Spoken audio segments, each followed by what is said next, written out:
Okay, then test naman natin ulit yung low speed. So 40 kilometers per hour. Naka-close yung mouth vent.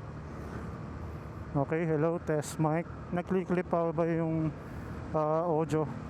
Test mic. Then try natin 60 kilometers.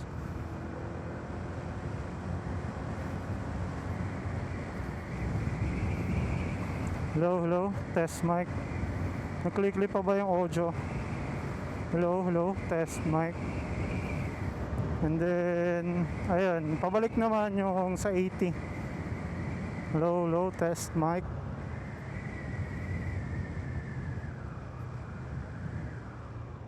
Okay.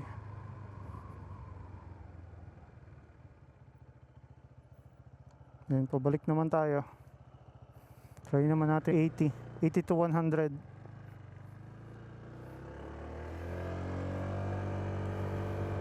Okay.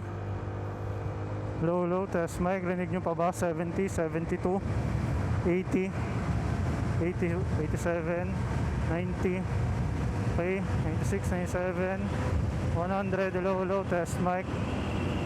Nag-clip ba yung voice? Medyo malakas yung wind noise. Then test naman natin yung